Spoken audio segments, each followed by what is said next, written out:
Estão felizes? Muito prazer, meu nome é Gabriel. Eu acho que ninguém aqui está me reconhecendo sem essa barba. Nem o meu filho me reconheceu direito sem a barba. Alegria estar aqui com vocês. Nós estamos nessa noite ministrando a segunda palavra da série Respire. Respira bem forte assim, ó. Deus vai soprar um fôlego de vida novamente hoje. Amém? O pastor Gilson ministrou na semana passada a primeira palavra dessa série. E eu lembro que ele passou um deverzinho de casa para nós praticarmos essa semana. O dever era ler um versículo da Bíblia, que eu creio que você deve ter recebido, e também meditar sobre esse versículo. Nós também sugerimos um louvor para você escutar em algum momento do seu dia, né? Assim que você acorda, no final do dia, para você parar para meditar no que você leu e você se expor ao toque de Deus. Então, todos os dias foi passado essa tarefinha de casa. Quantos aqui fizeram? Quantos aqui conseguiram fazer todos os dias? Levante sua mão aí. Olha aí. Quantos aqui conseguiram fazer apenas 3 dias na semana?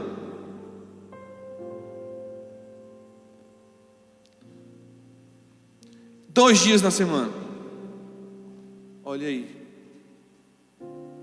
Gente, vocês que fizeram, vocês se sentiram melhor? Né? Acalmou as emoções de você assim? Você se sentiu mais fortalecido? Você se sentiu mais próximo de Deus? Você sentiu que as coisas podem serem alinhadas? Certamente, quando a gente é exposto à presença de Deus, cara, o Senhor, Ele alinha aquilo que está desalinhado, sabe? Ele conserta aquilo que está quebrado. Agora nós precisamos nos expor à presença de Deus. Quantos aqui durante essa semana conseguiram ter um tempo de 1h30 na presença de Deus? Gabriel, essa semana teve um dia que eu gastei 1h30 do meu dia diante da presença de Deus, lendo a palavra, orando, adorando. Quantos aqui conseguiram fazer isso? Poucas pessoas. Isso aqui não é para lhe constranger, mas é para falar uma coisa. Nós estamos vivendo, meus amados, um momento crítico que, de fato, como nós já falamos na semana passada, é essa crise de ansiedade que tem assolado as pessoas. Sabe, as pessoas estão cada vez mais imediatistas, querem as coisas rápidas, sabe, as soluções rápidas, como ganhar dinheiro de uma forma mais rápida, né? Como isso, aquilo, outro, vivendo numa época totalmente imediatista, e isso tem matado a nossa vida com Deus. Sabe o que isso tem matado de umas coisas que são mais preciosas nessa vida? É você conseguir esperar em Deus. Às vezes você precisa fazer algo, mas eu vou colocar isso diante de Deus e vamos ver o que é que Deus vai falar comigo. E se Deus não responder imediatamente, você toma suas atitudes por si só. Porque a época imediatista que nós estamos vivendo, que grande parte é culpa disso aqui,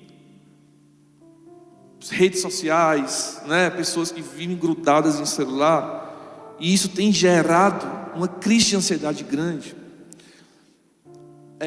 A maioria dessas pessoas não tem mais paciência para se expor, não tem mais paciência para esperar em Deus. Sabe, hoje em dia ninguém mais lê um bom livro, né? Hoje eu vou passar o final de semana, vou ler um bom livro.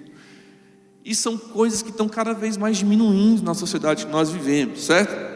Grande culpa disso é o vício das redes sociais, que é um dos casos que tem mais agravado as crises de ansiedade nas pessoas. Nós estamos gastando mais tempo com a internet e redes sociais do que exatamente gastando tempo com Deus. Tem uma pesquisa que foi feita em janeiro desse ano, 2020, que fala que no Brasil a média é que cada brasileiro passa em média 3 horas e 40 minutos utilizando aplicativos. 3 horas e 40 minutos. Como eu falei, foi feito no começo do ano. Creio que depois da pandemia esse número aqui se agravou mais ainda. As pessoas ficaram mais ansiosas ainda, mais viciadas em celular, enfim. Eu estava lendo agora há pouco uma pesquisa que fala que uma média de 800 mil pessoas morrem por ano praticando suicídio. Que dos jovens da idade de 15 a 29 anos, o suicídio é a maior causa de morte. Por quê? Porque as pessoas estão, primeiro, se afastando de Deus, as pessoas estão tendo crises de ansiedade, estão tendo problemas em suas emoções. Antigamente existia um tabu. Qual era o tabu? Uma pessoa que tem depressão é porque ela não tem Deus. As pessoas pensavam dessa forma. Existia esse tabu. A própria igreja está tentando quebrar esse tabu, não é? Você falar que vai para um psicólogo hoje, muita gente discriminaria. Que negócio é esse? Você está ficando doido? Mas hoje, cada vez mais, as pessoas estão preocupadas com a sua saúde mental. O pastor Gilson falou algo muito forte na semana passada, que ele fala que o vício das redes sociais é como o vício de cocaína. As pessoas não conseguem se desgrudar. Não é verdade? Então, 3 chaves que ele deu na semana passada para nós vencermos esse vício. Primeiro, tendo uma vida de oração, tendo tempo a sós com Deus e meditando. Sabe quando você para meditar? Sabe quando você esvazia sua mente? Porque eu acho que a oração que funciona mesmo é quando você entra no seu lugar secreto, consegue esvaziar sua mente, porque nossa vida é corrida, nossos dias são corridos. Às vezes a gente está à noite pensando no que tem que fazer, entregar para amanhã. Mas quando você consegue entrar num lugar secreto, esvaziar sua mente, sabe? Chegar num momento que você não está pensando mais em nada, mas apenas deixar o Espírito Santo te encher. Isso não é questão de 1 minuto, 2 minutos, mas as pessoas estão muito imediatistas, como eu falei, certo, gente? Então, assim como a gente teve uma grande pandemia do coronavírus, a ansiedade é uma verdadeira epidemia mundial. Segundo os estudos, 1 em cada 3 pessoas sofrem ou vão sofrer de ansiedade na sua vida. Olha isso, de 1 a cada 3 pessoas, quase mais que 30% das pessoas vão ter esse quadro na sua vida, certo? Parando para refletir esses dias, eu conversei com o pastor Gil algumas semanas atrás, que na minha família eu não tenho muitas pessoas que têm algum quadro de enfermidade aguda, sabe? Uma pessoa que tem um câncer em estado terminal, ou uma pessoa que tem algum outro tipo de doença, enfim. Mas parando para refletir, gente, quantas pessoas ao meu redor, na minha própria família, os meus irmãos, os meus amigos de trabalho que eu convivo diariamente, estão sofrendo com transtornos de pânico, crises profundas de ansiedade, tomando remédios controlados para poder ter uma vida equilibrada. Depressão, eu tenho uma tia que eu amo de paixão, que ela está numa depressão, num estado agudo, certo? Primos também que estão nesse mesmo. Gente, não é brincadeira. Eu conversando com o pastor Gilson, de fato, eu creio que, você é sincero aqui comigo, quantos aqui na sua família possuem um caso desse de ansiedade, depressão? Quantos aqui levantam sua mão? Gente, é algo que tem assolado quase todas as famílias. Está crescendo uma geração enferma, uma geração doente, principalmente por causa disso aqui. Nós vamos falar mais um pouco sobre isso, certo? Isso tem diversos fatores, não é? Talvez traumas familiares, talvez filhos que não cresceram com um pai, uma mãe presente, um pai que ofereceu segurança, sabe? Filhos que não tiveram palavra de afirmação dentro de casa. Uma coisa que eu tento praticar muito com meu filho é isso, palavra de afirmação. Ele não entende nada do que eu disse, ele tem 7 meses de idade, mas eu afirmo coisas demais para ele. Falo, bem, você vai ser um herói, cara, você vai ser o campeão do papai, você vai ser um homem cheio de Deus, você vai ser um vencedor nessa terra. E eu gosto de declarar essas palavras na vida dele. Talvez ele não entenda, mas o Espírito dele entende, vai enchendo aquilo, e vai criando uma identidade, uma afirmação, enfim. Porque pai é isso, pai é aquele que gera destino na vida do filho. E nós está crescendo, gente, uma geração enferma. O grande perigo na próxima geração, há um grande perigo se a nossa geração não acordar e deixar um legado para os nossos filhos. Então a ansiedade, ela está sendo conhecida como o mal do século, certo? Recentemente, em abril, o meu filho nasceu, dia 20 de abril. Contudo, ele estava programado para ele nascer no dia 9 de abril, certo? 11 dias antes. O que aconteceu? Eu e minha esposa, a gente estava um pouco nervoso, por quê? Porque minha mãe vinha para Fortaleza, que ela ia passar um mês com a gente para nos ajudar, porque, gente, pai de primeira viagem, às vezes não sabe de nada, o menino chora, não sabe o que faz, né? E a gente estava programando, minha mãe não veio, foi um banho de água fria. Eu falei: Ravena, vai ser só a gente então, qualquer coisa a gente liga para alguém para nos salvar. O que está acontecendo? 2 dias antes do bebê nascer, eu sou diagnosticado com Covid. Era em abril, comecinho de abril, quase ninguém tinha pegado Covid ainda, e eu peguei Covid. Aí ficou sem chão, tive que sair de casa, me isolar, passei 12 dias fora em outro apartamento. Ela ficou nos primeiros dias sozinha. Veio uma irmã da igreja, a minha amada Leide, foi lá para casa, ajudou ela, para ela não ficar sozinha. E eu passei esses 12 dias sozinhos, mas sim, meu Covid, meus sintomas foram super leves. E eu fui um cara que eu sempre me achei equilibrado. Não, eu sou equilibrado, eu tenho as emoções equilibradas, eu não sou uma pessoa estourada, eu consigo, né, me controlar bem minhas emoções. E teve um dia que eu estava lá tranquilo, fui dormir. Antes de dormir, liguei a televisão, estava passando um telejornal, e o telejornal começou a falar das mortes do Covid, mortes aumentando, né, isso, aquilo, outro, as pessoas morrendo. Aí eles começam a falar, para mostrar um drama, a família das pessoas. O Francisco de tal era pai de família, amava os seus netos, não conseguiu retornar para casa para dizer adeus.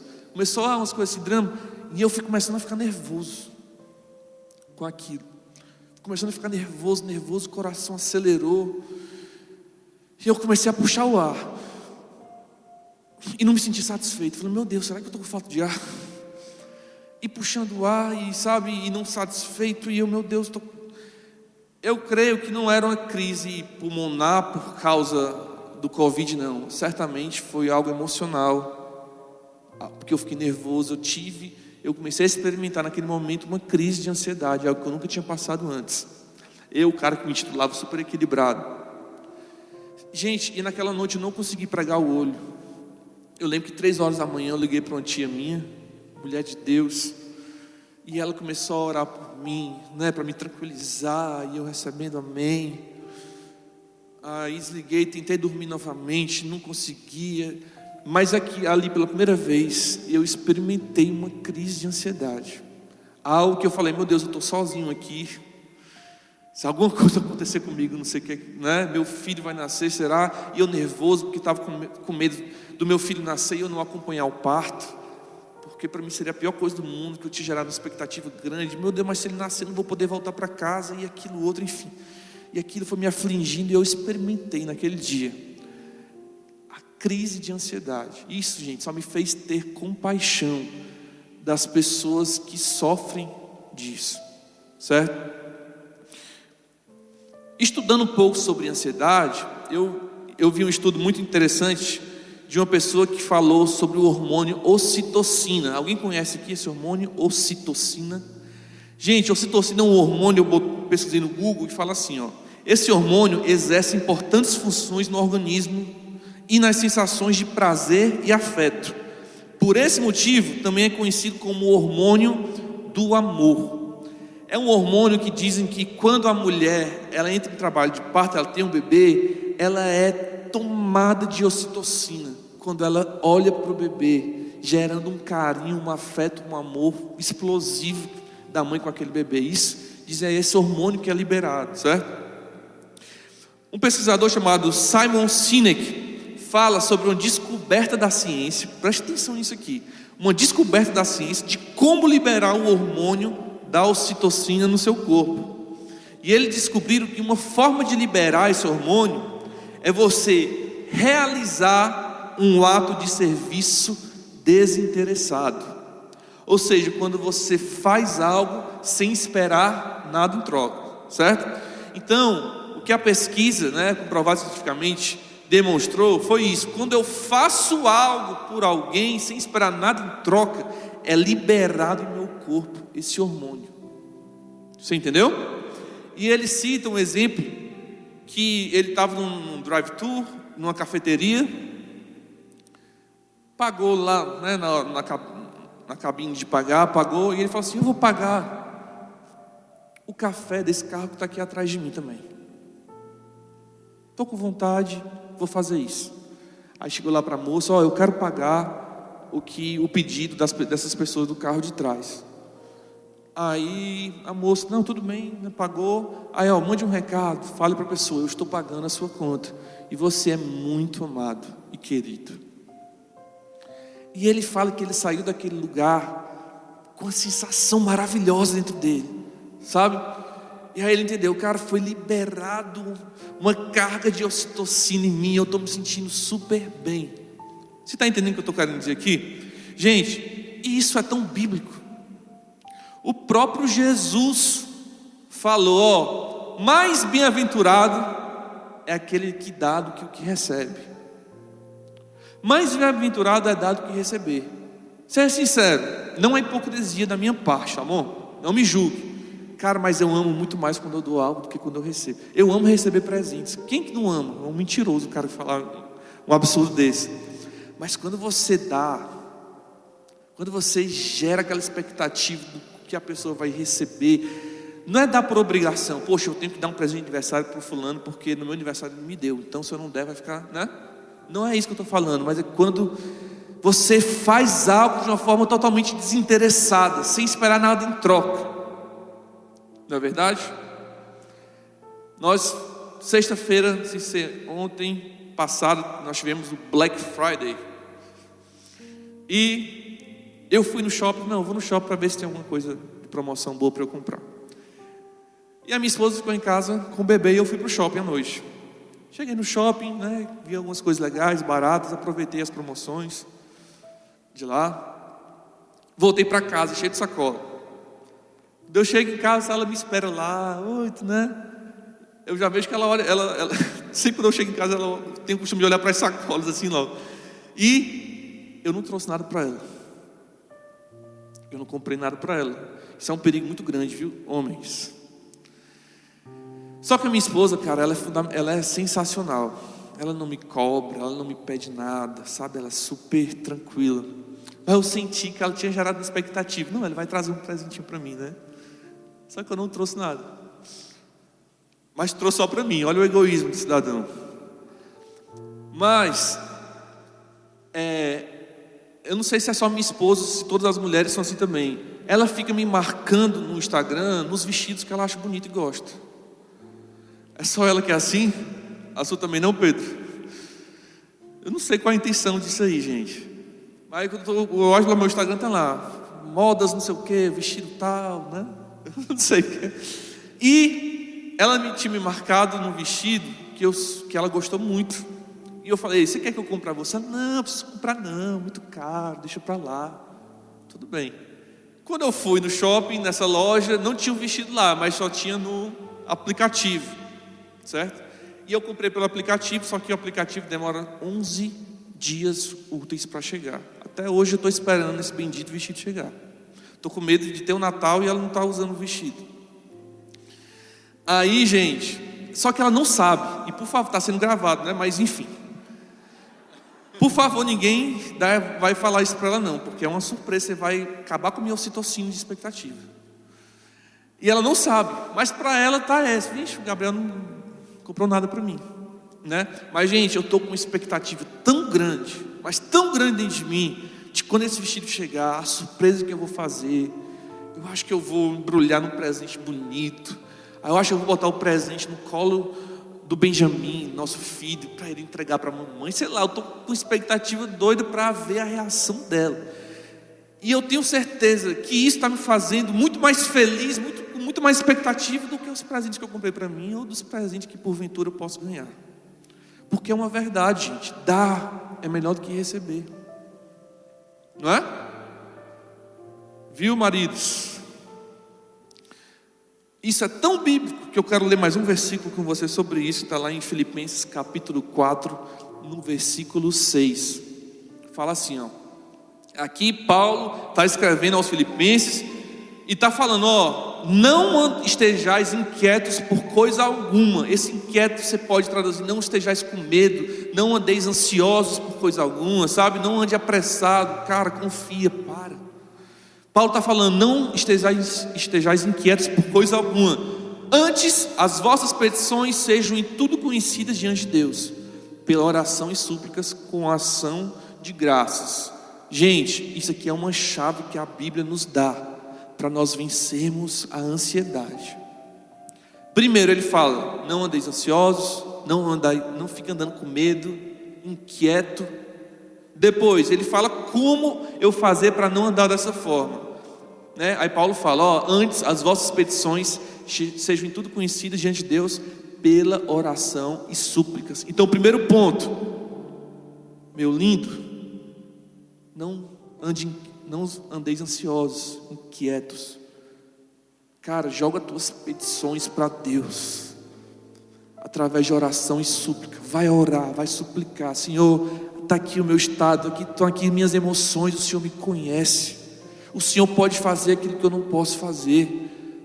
O Senhor pode fazer o que psicólogo, psiquiatra nenhum pode fazer, Senhor. E começa a lançar tuas petições, teus pedidos para Deus com oração e súplica. São 2 passos só. O primeiro passo é esse, orar. O segundo passo, com ação de graça. Quando eu lia essa ação de graça, eu pensava assim, cara, deve ser alguma coisa de eu tenho que agradecer. Deus me deu algo, né? Então eu vou orar, eu vou agradecer, entregar a Ele ações de graça, né? Nós vamos fazer um culto de ação de graça, de agradecimento, nós vamos agradecer, enfim. Só que eu, lendo a palavra ação de graça, eu vi que não é bem isso. Ação de graça o que é? É um ato de serviço desinteressado. Ação de graça é quando eu faço algo para alguém sem esperar nada em troca. Ação de graça. O que eu aprendi com isso? O que Paulo está dizendo?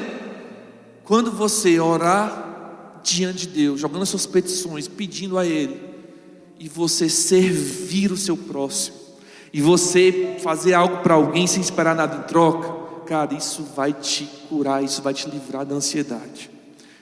Sabe, quando você faz uma ação de graça sem esperar nada em troca, isso vai liberar uma carga de ocitocina. Isso aí não é Paulo falando não, é só eu falando.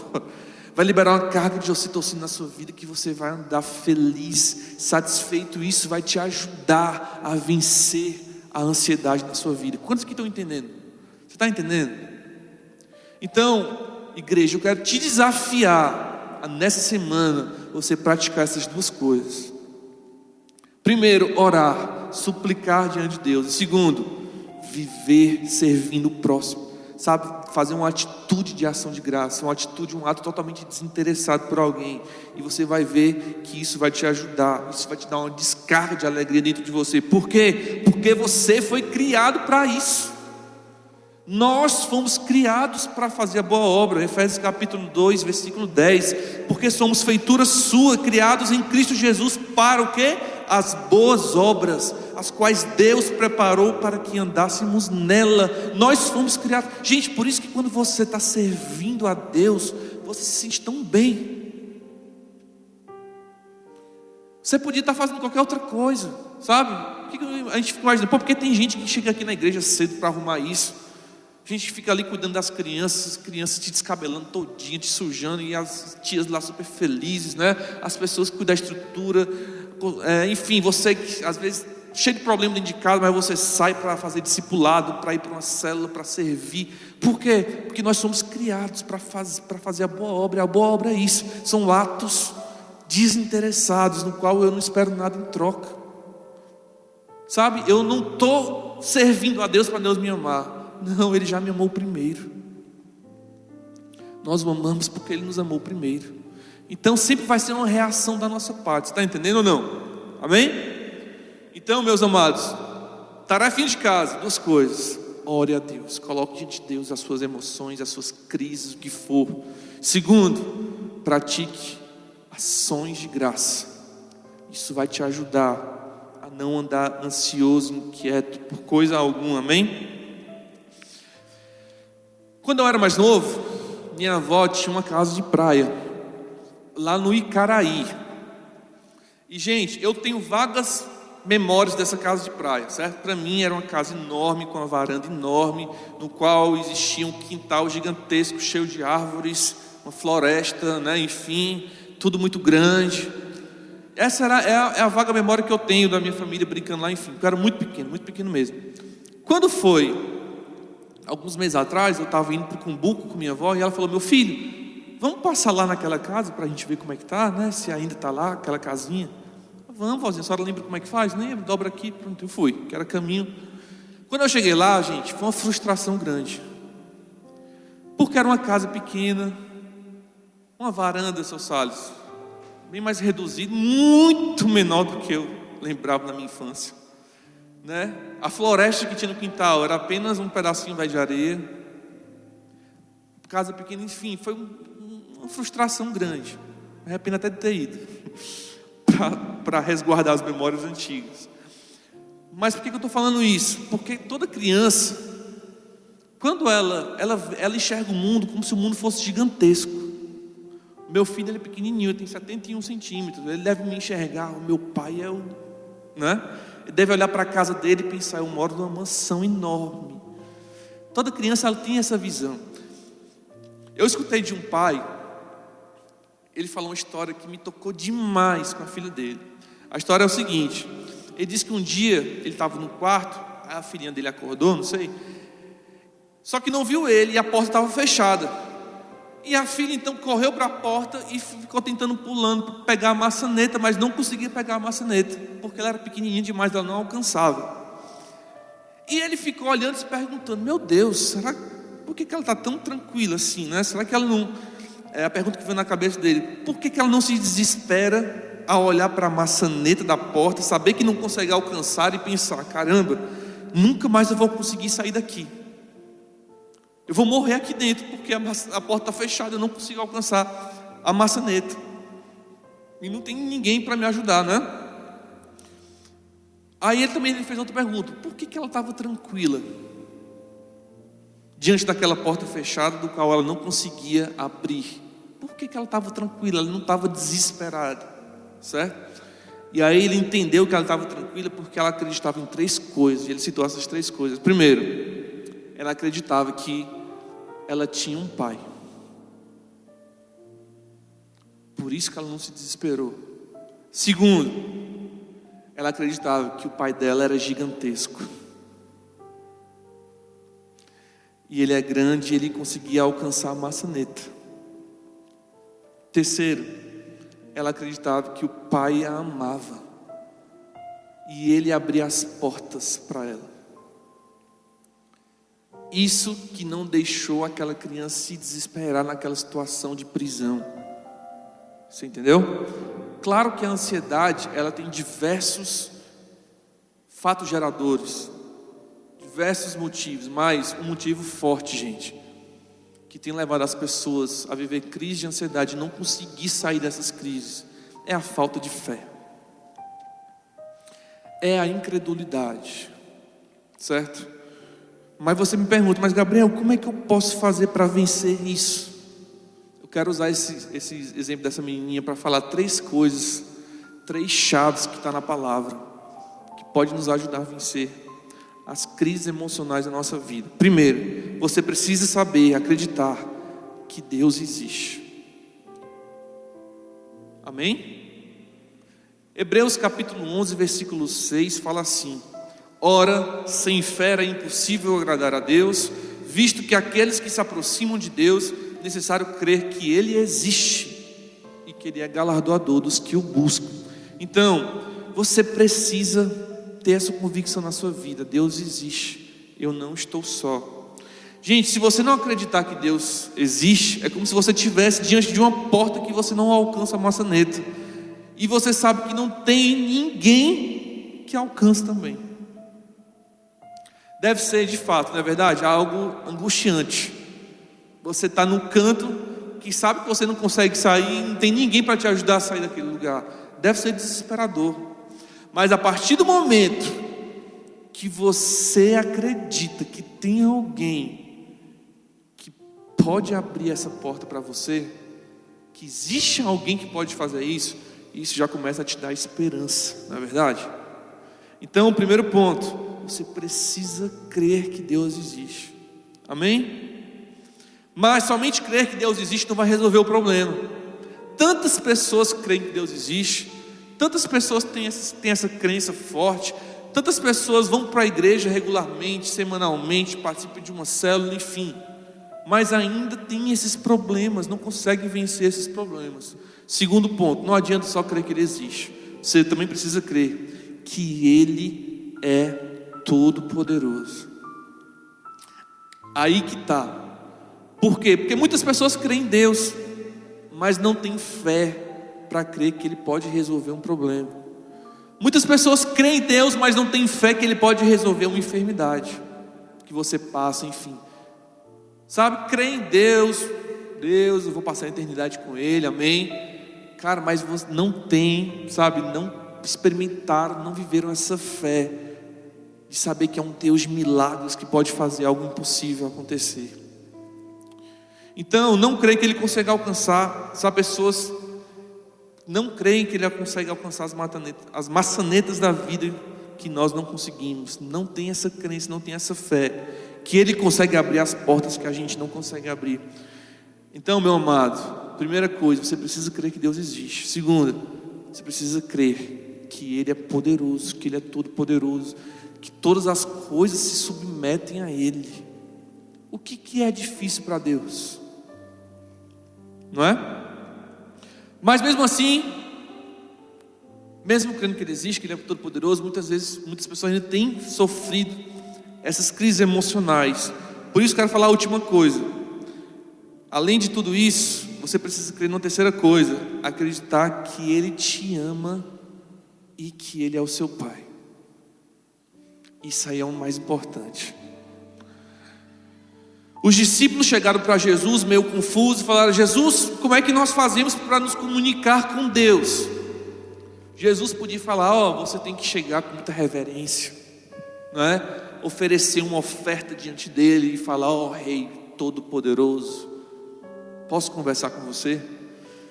Jesus podia falar: você chega diante de Deus, mas com muito respeito. Você tem que falar: Deus Todo-Poderoso, Criador do Universo, vários rótulos, né? Senhor das batalhas, Deus dos exércitos, o grande eu sou, Jeová, isso, aquilo, outro. Mas Jesus não falou nada disso. Jesus chegou para eles, falou assim, está lá no Evangelho de Mateus: entra no teu quarto, fecha a tua porta e fala: Pai, Pai nosso. Sabe o que é que isso significa? Que Deus prefere mais do que qualquer outra coisa ser chamado de Pai, porque o interesse de Deus nunca foi ser apenas seu Criador, mas sim o seu Pai.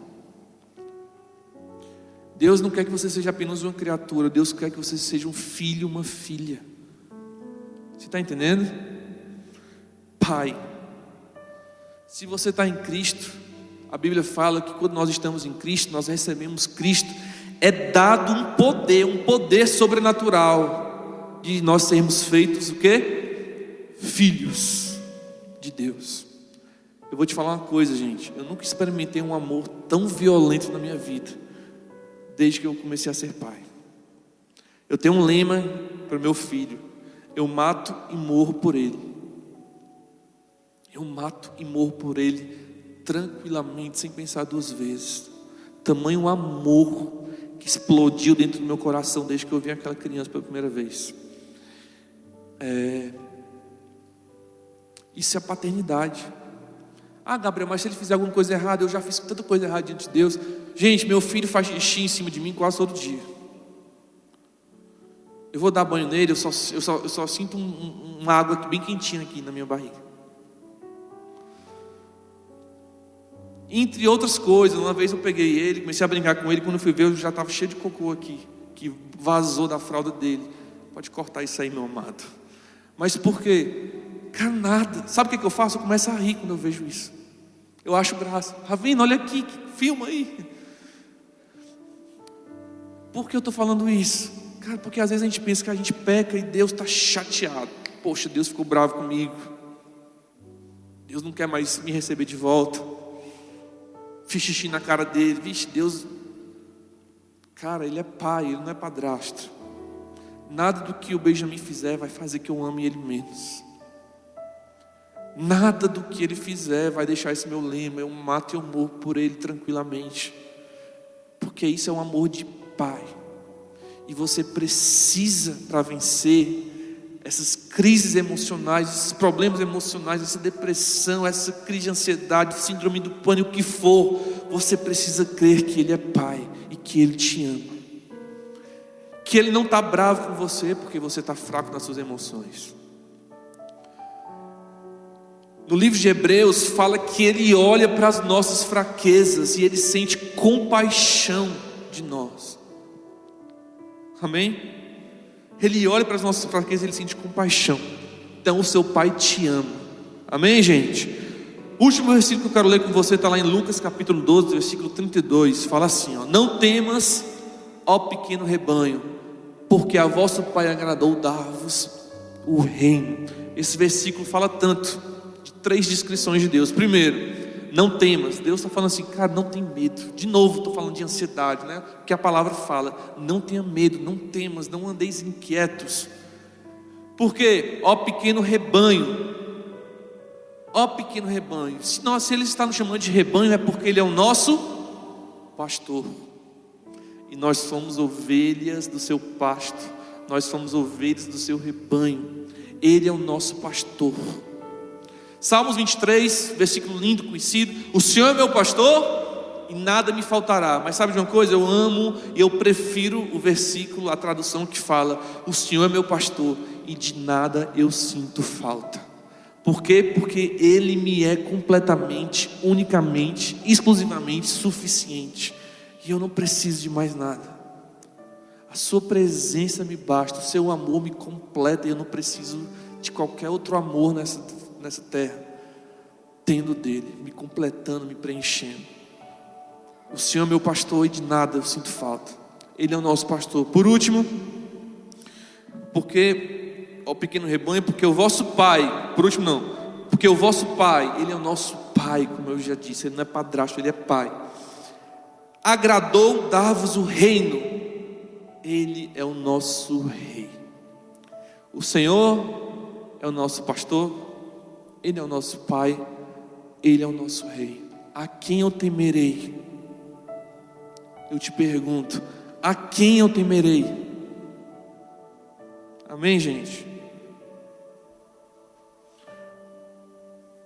A quem eu temerei? Quero que você fique de pé no seu lugar nessa hora.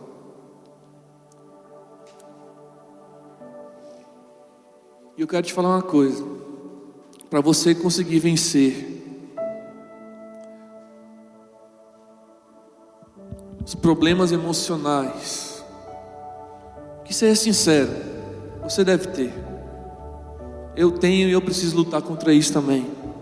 Precisamos quebrar esse tabu e procurar a cura de Deus. Mas para você vencer isso, primeiro, você precisa crer que Deus existe. Você precisa crer que você não está sozinho nesse quarto, que existe alguém que pode abrir a maçaneta para você.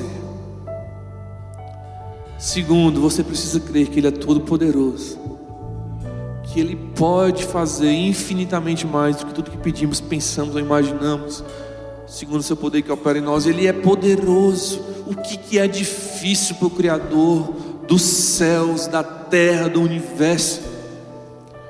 E terceiro, gente, Ele é Pai, Ele te ama.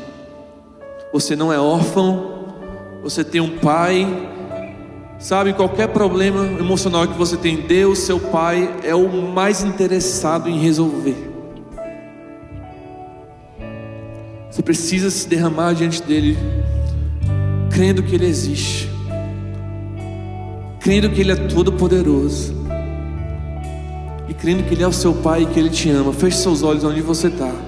Bota a mão no seu coração. Seja sincero diante de Deus agora. Senhor, está aqui a minha vida. O Senhor sabe como estão minhas emoções, como estão minhas emoções. O Senhor sabe como está minha alma.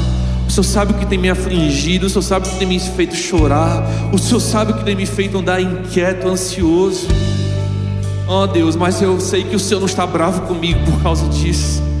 O Senhor não está chateado comigo por causa disso, mas que o Senhor olha para a minha fraqueza com compaixão e misericórdia. Com compaixão e misericórdia. Quando eu estava vindo para a igreja hoje, eu estava meditando nessa palavra que ia ser ministrada, e Deus tocou meu coração muito numa passagem da Bíblia que fala sobre o tanque de Betesda. No tanque de Betesda havia um homem coxo. Há mais de 30 anos ele estava ali coxo. Tanque de Betesda significa casa de misericórdia. O que acontecia ali é que um anjo vinha naquele tanque e agitava as águas, e o primeiro que mergulhasse naquelas águas saía curado. Surpreendentemente, o autor da vida foi naquele tanque naquele dia. E ele chegou para um homem coxo e perguntou: você quer ficar são? Você quer ser curado? E aquele homem coxo, sem entender, começou a responder assim: não, eu estou aqui há mais de 30 anos e ninguém, quando as águas são agitadas, quando o anjo vem, ninguém me leva até o tanque para eu mergulhar e ser curado. Até hoje estou esperando alguém fazer isso por mim. O que Deus me falou naquele momento foi que muitas pessoas estão procurando soluções terrenas. Pessoas estão procurando que, não sei, alguém lhe ajude, um psicólogo, um psiquiatra. Nada contra isso, isso pode contribuir muito para a sua saúde mental, mas pessoas estão procurando cura no lugar errado, enquanto o próprio autor da vida estava ali ao lado dele perguntando: você quer ser curado? Você quer ficar são? O próprio Jesus, a própria solução do céu, o próprio Jesus, o pão do céu, que desceu para alegrar toda a terra, estava ali ao lado dele perguntando aquilo. E Jesus fala: ó, levanta, toma o teu leito e anda. E imediatamente ele foi curado. Imediatamente ele foi curado. Jesus está aqui nessa noite, como esteve naquele tanque de Betesda, perguntando: você quer ficar são? Você quer ser curado? Você quer ficar são? Quer ser curado? Tudo vai depender da sua resposta a Ele nessa noite. Tudo vai depender da resposta que você vai dar para Ele. Comece a orar agora. Rasgue o seu coração diante de Deus. Seja sincero com Ele, crendo que Ele existe, crendo que Ele é todo poderoso, crendo que Ele é seu Pai, que Ele te ama.